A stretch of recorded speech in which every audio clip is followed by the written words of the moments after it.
This is the second to the last Sunday in this series that we've been doing on the unity concept of the 12 powers. And this is an idea that our co-founder Charles Fillmore developed to describe this combination of attributes and virtues that represent humankind at its best. The 12 powers, if we want to try plugging that into our mission statement, our purpose statement, the 12 powers are what enable us to thrive and to co-create the true, the good, and the beautiful. So today we're going to start with will. We're going to cover will, order, and zeal today. And starting with will, you might recall a few weeks ago I gave you a preview of what the power of will is all about. So for those who weren't here at that time, I used an example from Star Trek. Captain Jean-Luc Picard is a great example of the power of will, because what is it that he always says? Make it so. He says, make it so. He's doing it in slow motion this morning. That's supposed to be a GIF. Come on. Make it so. Make it slow, right? That's what he's saying. Anyway, for those of us here, well, not us, I don't include myself, but for anyone here who may not be a Star Trek fan, I totally don't understand that, but for those who may not be a Star Trek fan, here's another example of the power of will. This is Larry the Cable Guy, but instead of saying make it so, he says get her done. It's the same idea. It is the same idea. So, the orthodox definition of the power of will is the executive faculty of mind, our directive power, the ability to choose, decide, command, lead, and determine. And this might be a good time to talk about another aspect of the 12 powers, because each one of our 12 powers can be in a couple of different states. Actually, it can be in 3 states. It can be just right, or it can be in a state of over or under development. So we're looking for the Goldilocks formulation, right? You don't want too much, we don't want too little. Ideally, we want it to be just right, okay? So when it comes to faith, for example, underdeveloped faith means that we don't trust the truth we know. We go through life looking over our shoulder, waiting for the other shoe to drop. No sense of stability, no place to anchor. We don't know what to trust as being true. Now, overdeveloped faith, if you go too far with it, means we trust blindly. We're credulous. We're gullible. We skip the step of applying understanding, and we accept ideas or claims based on insufficient or sometimes even no evidence. Understanding. Underdeveloped understanding can cause us to be uncurious. We don't ask questions. We don't investigate. We don't try to establish a solid foundation for an idea or claim that someone is presenting to us. On the other hand, overdeveloped understanding can lead to something that I call paralysis by analysis. Paralysis by analysis. We don't know when to say enough. We don't know when to stop. We don't know when to say, I have enough information, time to make a decision and move on to the next step. Last week, we covered imagination. And I think perhaps we can see that underdeveloped imagination can lead to a lack of creativity. It can impair our ability to be compassionate because we're unable to imagine what it might be like to be in someone else's shoes. That's a very important thing to be able to do, and it's all about imagination. Overdeveloped imagination can lead us to turn everything perhaps into a potential catastrophe. We're constantly catastrophizing everything. Or we can use our imagination to create a fantasy world, a substitute for reality. Also not a good thing. When it comes to will, underdeveloped will can leave us ineffective, or a word I like for that is feckless. Ineffective and feckless. People who have a habit of coming up with big ideas from their big imagination but never seem to be able to get anything done or get started on it might need to work on the will Not so much the imagination, but there may be some underdeveloped will happening.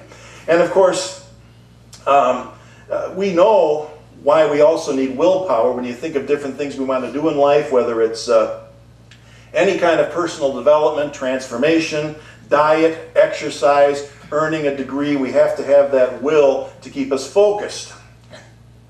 Now, of course, on the other hand, overdeveloped will means you're a control freak. Back to my Star Trek analogy. Captain Picard here represents a healthy and balanced faculty of will. He's always open to suggestions. It doesn't always have to be his way. Another example from the Star Trek world, overdeveloped will would be one of these guys. Klingons. They are a whole different story. It always has to be their way, and they are tyrannical about it. Now this morning I just thought maybe we'd see if there's anyone out there in the audience who might be able to name that Klingon. Can anyone actually name this Klingon? You'll win a prize consisting of the admiration and esteem of this entire room of people here this morning. Can anyone name that Klingon? Double ugly. Double ugly. No, that is Chancellor Gowron. Chancellor Gowron. Anyway, all right. All right, seriously now, folks.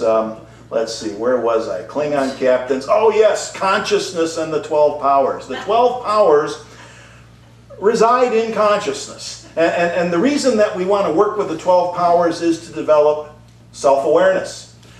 Charles Fillmore wrote an entire book on the 12 powers, and he made this observation. He said, we must learn to watch our consciousness, its impulses and desires, as the chemist watches his solutions. Man forms his own consciousness from the elements of God, and he alone is responsible for the results. So one of the things I always say about unity is that it insists on a level of personal responsibility that many people find to be uncomfortable. And yet there it is. So it's a great exercise to go through the 12 powers and make an honest assessment for yourself where you are on the spectrum between underdeveloped and overdeveloped. And again, as always, the key to living a good life is balance in all things.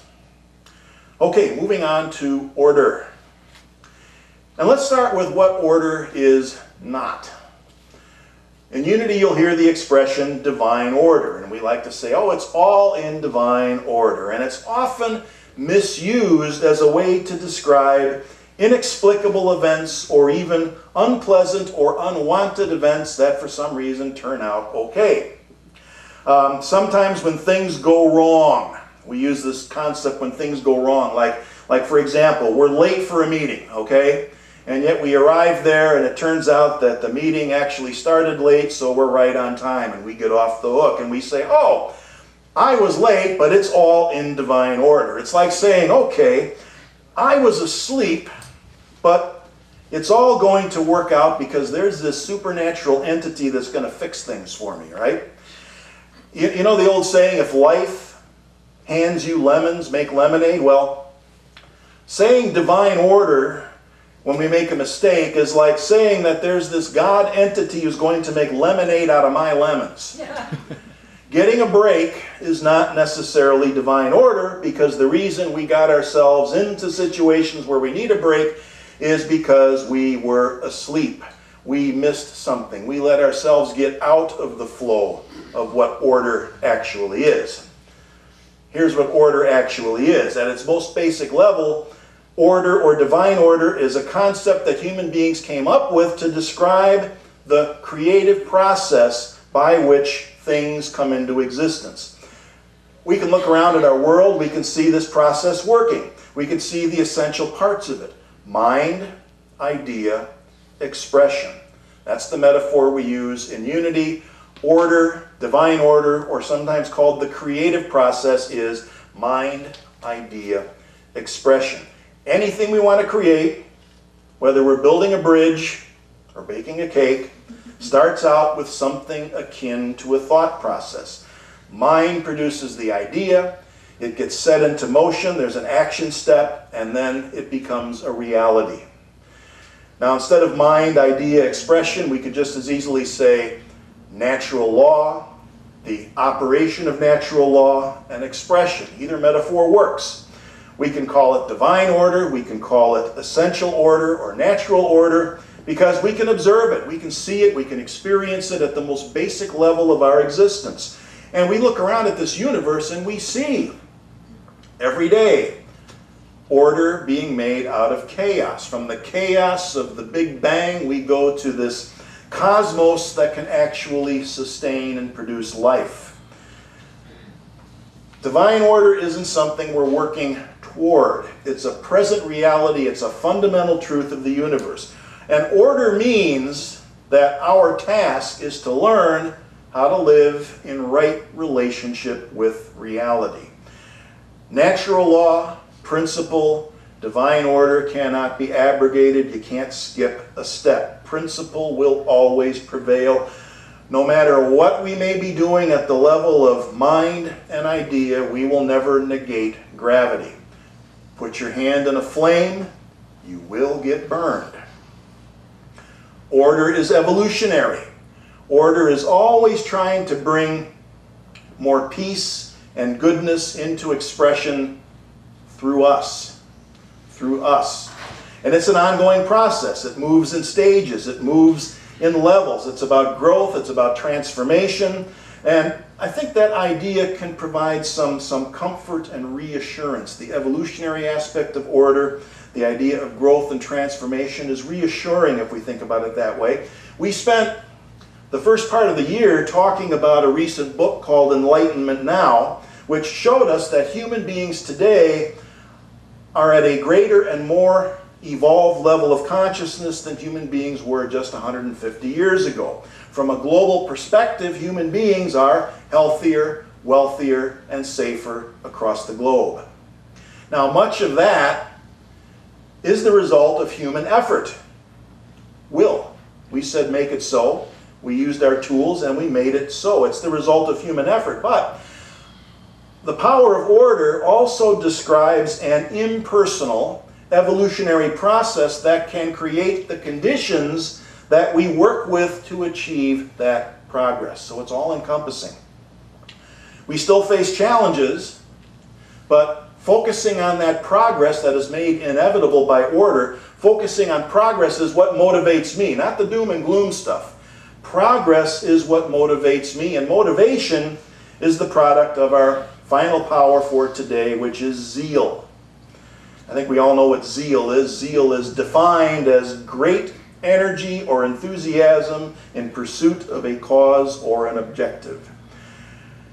And there are few things in this country that are pursued with greater energy and enthusiasm than professional sports, right? Don't anyone blurt out the 49ers score. They're playing right now. What do you call a person who follows a team, wears the clothes and hats, and never misses a game? A fan, right? That's short for fanatic. And in fact, fanaticism is a synonym for zeal taken to extremes. It's okay to be a fan, but you really don't want to be fanatical. A sports fan is great, but what about a religious fanatic? Not so good. Zeal needs to be tempered by wisdom and understanding, lest we get carried away. If you're familiar with the Gospels, you might recall that Jesus had a disciple named Simon, who was called the Zealot. We know next to nothing about him other than what we can gather from his nickname, the Zealot. In the days of Jesus, a zealot was a member of a political party called the Zealots. They were revolutionaries who were known for taking up arms against Rome, which was a really, really dumb thing to do back then. But they were fanatics. They were zealots. So in the year 66, zealots took control of a Roman garrison at a fortress on a mountain plateau that we have here called Masada. That's what you call impregnable. That is a mountain fortress. And they ended up getting trapped there because the Romans surrounded the base of it and laid siege to it for years. Some of you may know what happened next.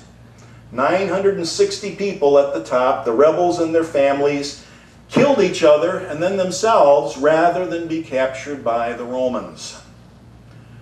It's a sad story. It's a cautionary tale of what can happen when you get carried away by zeal, overdeveloped zeal. That's one extreme. On the other hand, without zeal, well, nothing gets done, not because of lack of will or lack of power, but because we have no energy, no passion, no enthusiasm for what we're doing. The opposite of zeal is apathy. And I bet you didn't know that apathy actually has a place on the periodic table of elements. Apathy is number 121. The abbreviation for apathy is MEH, meh. It's known as the element of indifference. Underdeveloped zeal is apathy. It's the power of meh, the element of indifference. You know, whatever, right? Whatever. Einstein observed that the world won't be destroyed by those who do evil, but by those who watch them without doing anything. Apathy. A system of virtue ethics is useless unless there's some zeal or enthusiasm behind it. You need that to drive it forward, to be able to accomplish the positive and practical things in the world, to help us to make that progress. Y'all have probably heard the story when Charles Fillmore was 94 years old. He got up one day and he wrote this affirmation here. He said, "I fairly sizzle with zeal and enthusiasm and spring forth with a mighty faith to do the things that ought to be done by me." Pretty remarkable for a guy who lived with a dislocated hip for most of his life. I think we have a picture of him here next showing him right about that age, 93 or 94. He lived with a dislocated hip for most of his life. He was in pain for most of that time. But right up until about 3 months before he died, he was still traveling. He was going to Florida and California, speaking at unity centers that he and others had helped to establish there. He believed in what he was doing with everything that he had. His zeal, his enthusiasm sustained him despite the physical challenges that he faced. So I got to thinking, how often do we sizzle with zeal and enthusiasm? Did you know that there is actually such a thing as a zeal meter? It's true. I found a picture of it on the web. There it is. It has to be true. That's a zeal meter. Now, I'll tell you, I have no idea what you're supposed to do with that probe. That could be the deal killer.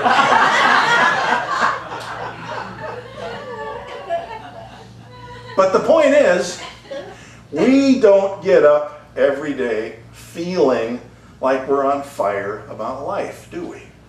Well, maybe some of you overachievers out there do, but there are days when sometimes the best we can do is to just show up. And we have to work through whatever it is we have to work through before we can get fired up again. We can get weary and worn down, and if our zeal meter is on empty, that's actually useful information. It tells us that perhaps we need a change of some kind, a change of routine. Maybe we need to take some time off. Maybe a vacation or a retreat might be in order. Or maybe it's just enough to break the daily routine, go to a movie, sit down, do nothing. Sit down, do nothing, and call it meditation. That's okay.